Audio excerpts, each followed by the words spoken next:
guys, welcome back to another episode of THK. I'm your host Katie, and this is the Hustle with Katie show, where we talk about business, entrepreneurship, investment, and money matters. Thank you so much for those of you who've subscribed, and if you're watching this episode and you haven't subscribed, kindly hit the subscribe button and help us grow together. So in our episode today, we are going to be having a conversation around the Airbnb business. And today we are joined by one expert who has been in the Airbnb business for some time now, and she's just going to be telling us about her business and how to run this particular business. So I just let her introduce herself, and then we can pick up the conversation from there. So Evelyne, good morning. Good morning. How are you, Kate? I'm fine, thank you. Hello, everyone. My name is Evelyne Wambugu. Thank you, Kate, for having me. You're welcome. I am a partner in a business called Kaya Homes, which is a furnished apartment business currently based in Mombasa. Okay. Yes. So just tell us a bit about when you started the business, and maybe what is it that inspired you to go into the Airbnb business. So we started Kaya Homes in October of 2022. October of 2022. Mm-hmm. What inspired us to start the business is there are times you go to Mombasa on a low budget or any other location, and you're looking at a place where you feel home, but you're not home, Mm-hmm. but you have all your needs catered for. So out of that inspired us to start the Airbnb business. Providing people with a comfortable place to spend their holidays and all that stuff. Yes. So why didn't you decide to start maybe like a hotel or something? Why Airbnb? Okay, a hotel, the financial muscle involved in setting up a hotel in the Airbnb business is different. So our financial muscle at that point allowed us to start the furnished apartment business.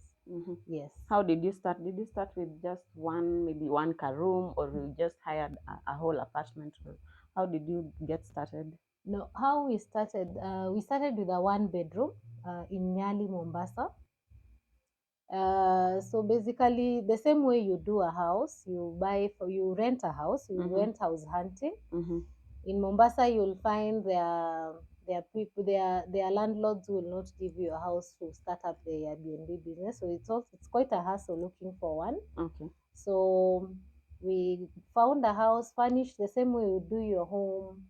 Buy beds, buy seats, buy. So you started with just one house. Yes, we started with one. Yeah. Okay. One bedroom Okay. unit. Yes. Mm-hmm. So from there, we increased. We are currently on 2 units, so we increased our units to 2. So the other one is a 2-bedroom. Okay. Yeah, we didn't start it long after the 1-bedroom. It came about month or 2 months. Okay. 2 months after the 1-bedroom, we opened the 2-bedroom units. Okay. Yes. So how do you identify the best place to set up an Airbnb when you're starting this business?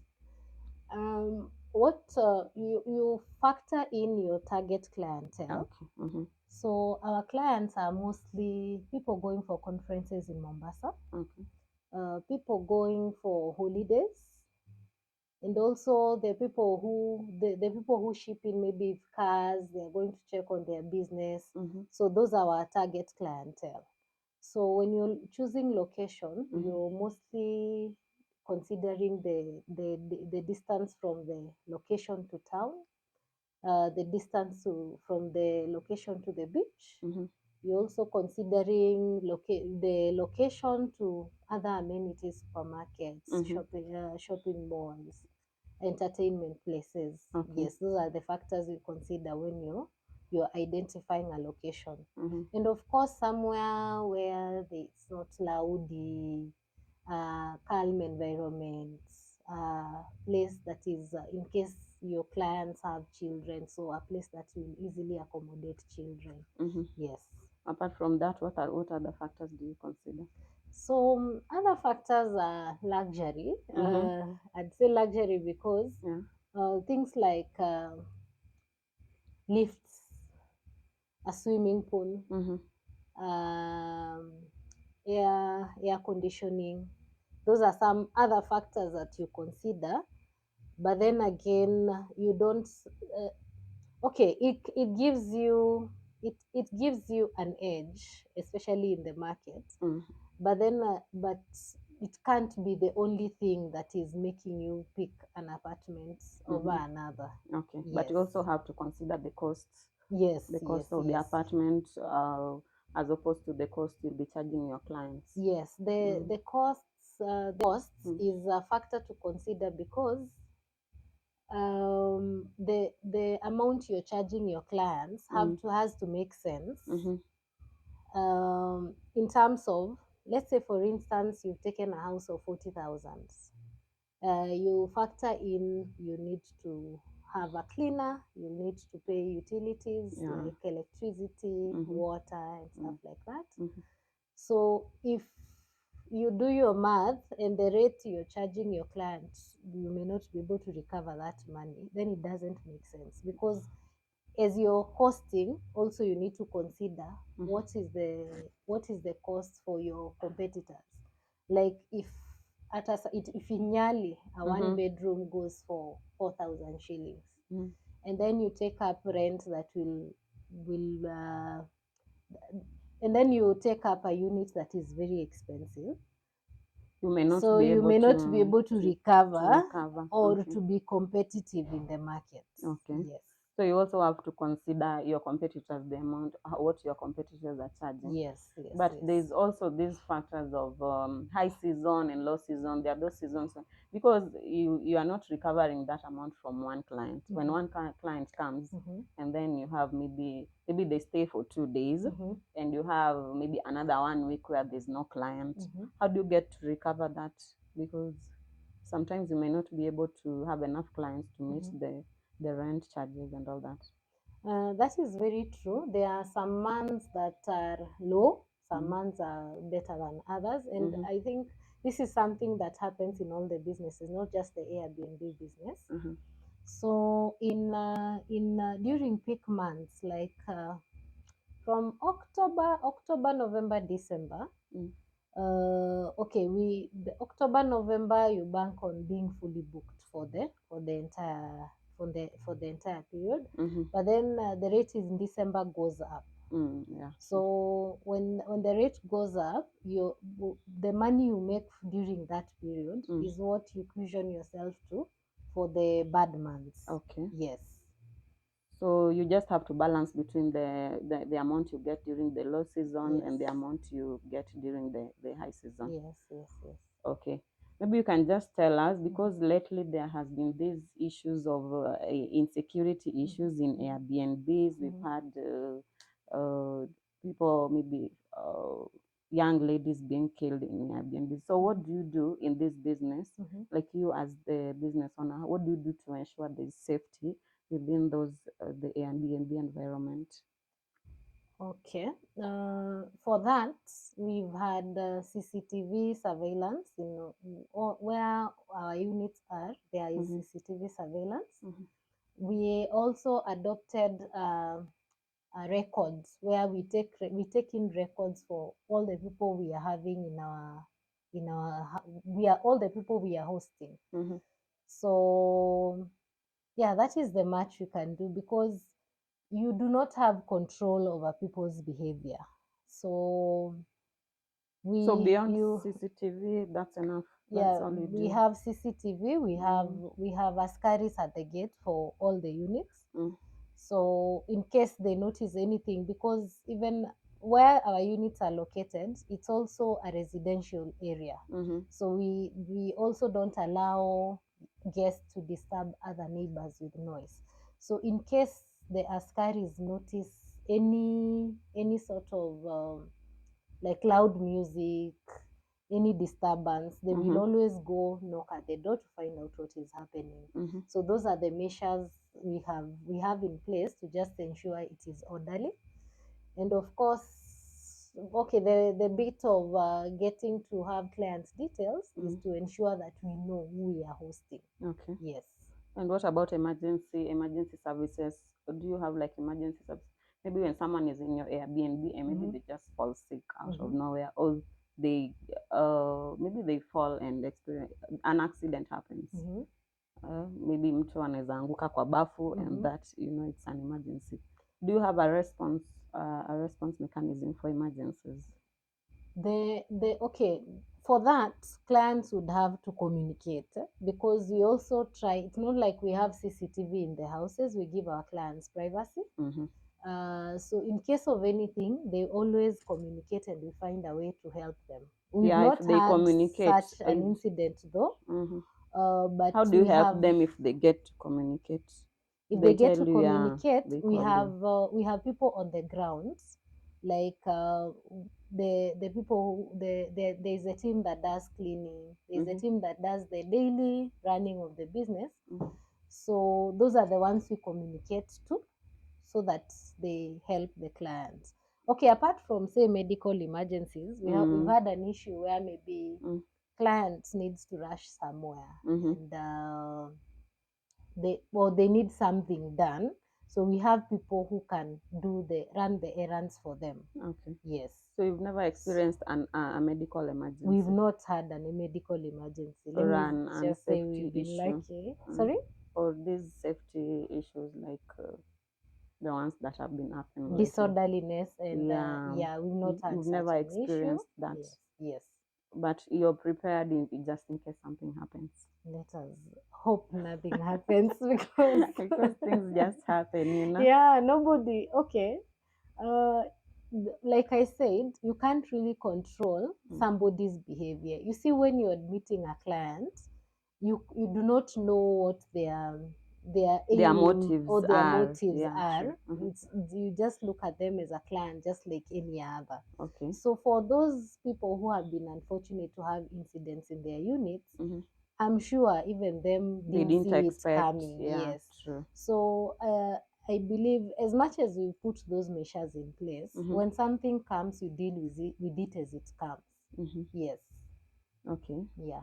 So maybe you can just tell us some of the challenges, you face, apart from those insecurity issues that we've been witnessing lately, other challenges you experience when running this Airbnb business, and how do you maneuver through them?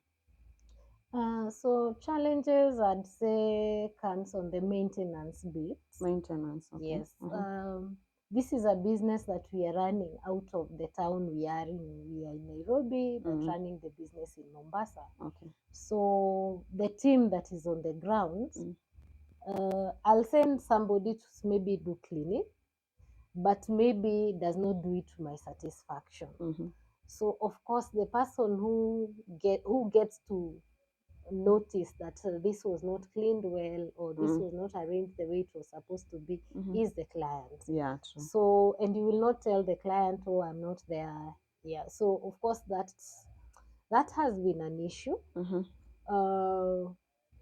But then I think the only way we've managed to control that is making frequent trips. So how do you monitor now that you are here in Nairobi, and maybe there's a client in your Airbnb right now, and they're having issues? How do you monitor so that you ensure they're comfortable and all that? Do you have someone on the ground who is doing the monitoring and all that stuff? Yes, we do. Okay. We have someone on the ground.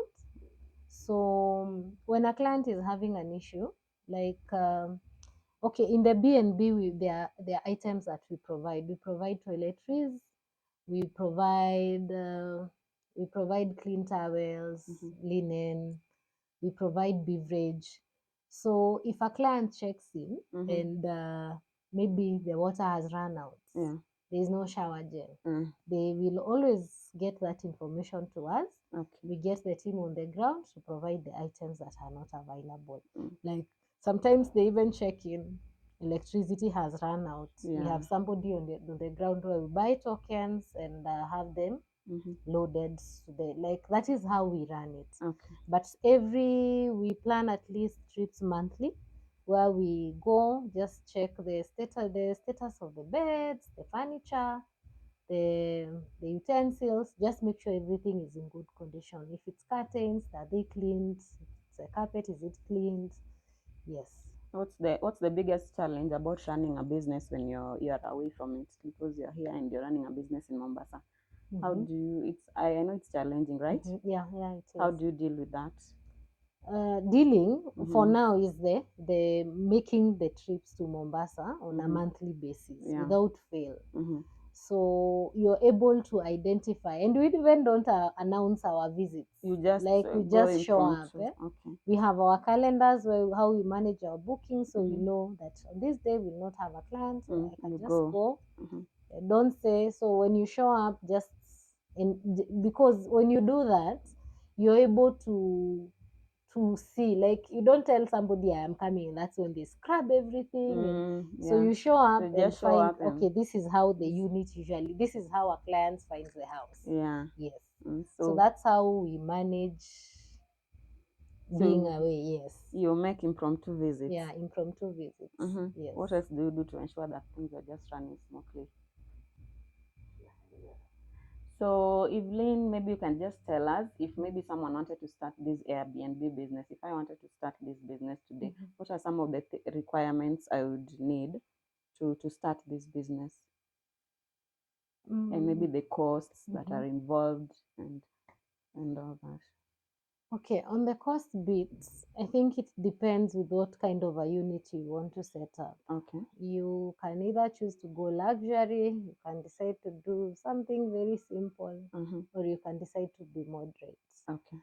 But I think for us, the advantage we've had, or this one thing we said we would not be overlooking, is the comfort of our clients. Okay, so comfort comes first. Yeah, the comfort of the client comes first. In that, when we set up the units, we always take time to spend like 3 days in that house, cooking, showering, doing everything in to that identify house. maybe some loopholes. Yes, to ensure that even the nitty-gritties are taken care of.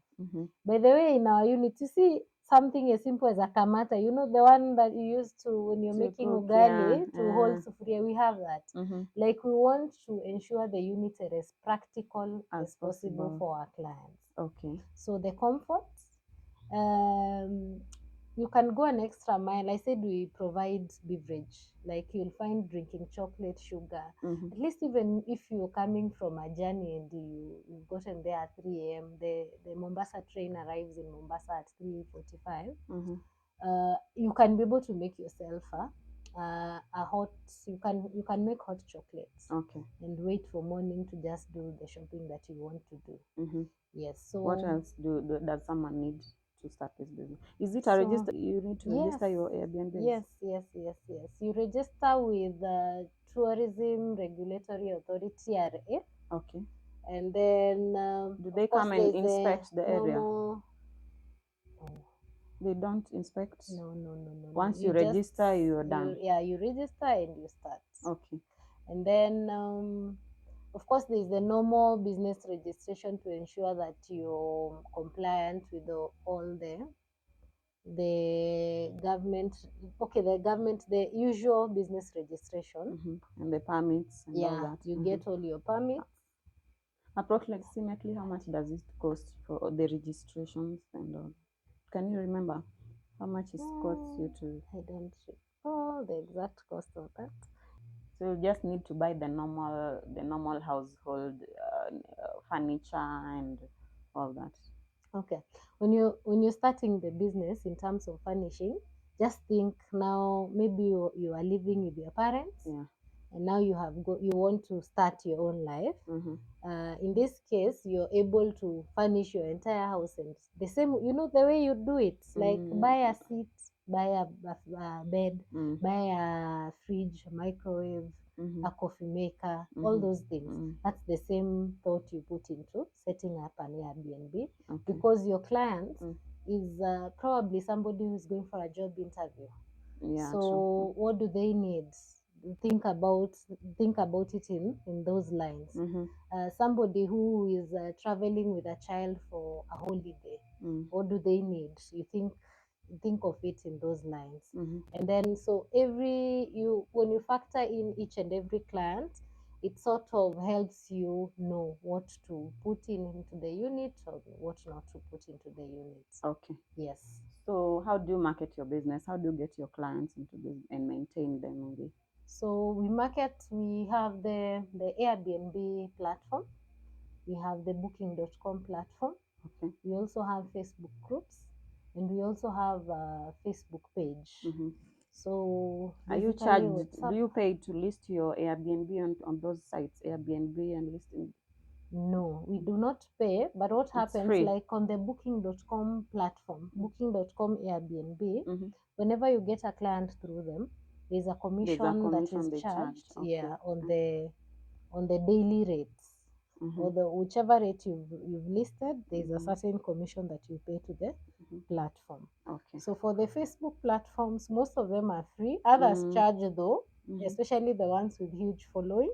So you charge to be able to you're charged a certain fee to be able to post on the groups. So from your experience, where do you see most of your clients coming from? Our clients mostly are from referrals from clients we've had before. Okay. The Facebook platforms. Okay. And yeah, referrals and the Facebook platform mostly. That is where we get most of our clients from. Okay. Yes. So just tell us, what is it that you love most about this business? Why do you want to push on with this business? What I love most is that I can wake up today and decide to go to Mombasa without having to worry about accommodation on a personal, like, before planning a trip. You'd have to first figure out transport and then a place to stay, a place to. So okay, if you assume, let's assume your business is even here in Nairobi. I mean, about the generally being in this Airbnb business, what is it that pushes you? What is it that keeps you going about this business that you love about it? I think having to interact with people different, because you get different people. Like today you have somebody who wants things done like what this place perfect. No, so you interact with tomorrow different types of you people. have getting to interact with different types of people is a plus. That is, it makes life interesting. Yeah. And then I think also when everything is running smoothly, at the end of the day, you have something in your pocket. Yeah, true. So, and especially the high season. Yeah, especially the high season. You enjoy. That is what everyone is looking for when they are doing business. At the end of the day, you want, yes, I have put in all these comforts for me, but at least also make me happy by ensuring that I'm able to sort my own bills. Yeah, true. Yes. So the fact that it gives you a return is a plus. Okay. Yes. And what are your future plans for this business? Our future plans are to expand business to other towns. Okay. So like moving to Naivasha, Eldoret, Nanyuki. You don't want to come to Nairobi? Nairobi not it's quite expensive here. Or how is it managing a business Airbnb here? I don't know. I think it's something we've never thought about.